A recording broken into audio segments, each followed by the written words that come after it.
They just opened the steel doors for a routine inspection, but were terrified by the horrifying things inside the cargo hold. The sheriff didn't hesitate for a second and immediately ordered his men to wave the convoy through, afraid that any delay could get everyone killed on the spot. Even soldiers from the Ministry of Defense felt an unprecedented sense of dread upon hearing about it. The defense minister immediately ordered all checkpoints opened without any resistance until the entire convoy had cleared customs. Yet the sheriff's fear still hadn't subsided at all.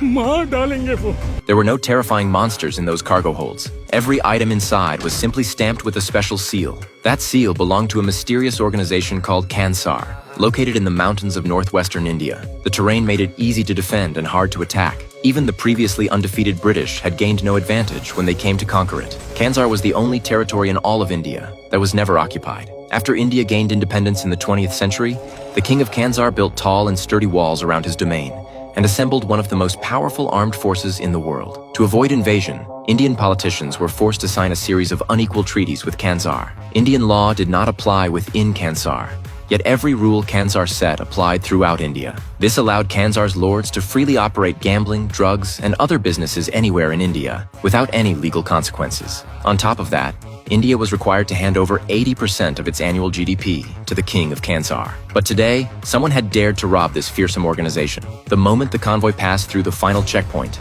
a missile was suddenly fired from the mountaintop. Several trucks were instantly blown over. The escort team immediately grabbed their weapons and prepared to fight back. At the same time, dozens of Gatling guns on the hillside were activated simultaneously. A fierce gunfight quickly broke out between both sides. Due to the disadvantageous terrain, the unprepared escort suffered heavy casualties.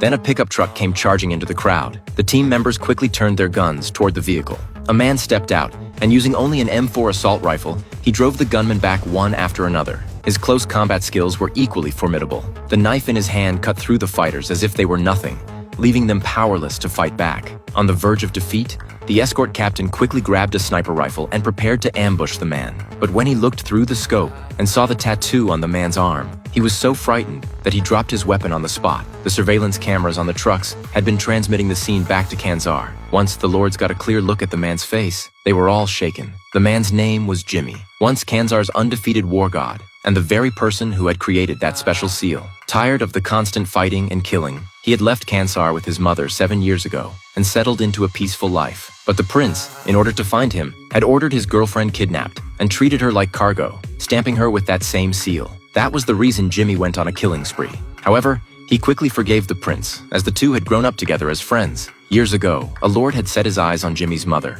and sent men to kill Jimmy's entire family in order to possess her. Just as his mother was about to be violated, the prince appeared. But he was still just a child, and the lord paid him no attention.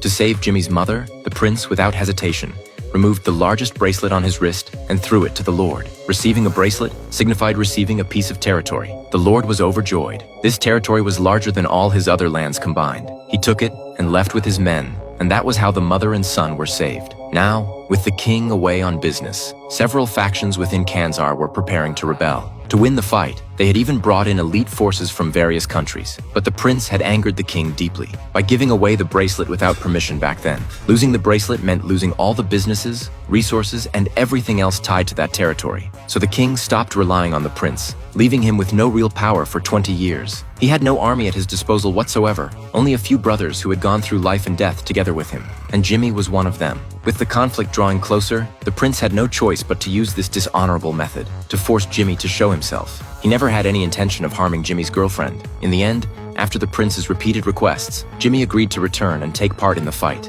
But on the way back, they came across a deeply eerie village. Women there had no status whatsoever, and even young girls could be seized and forced into marriage.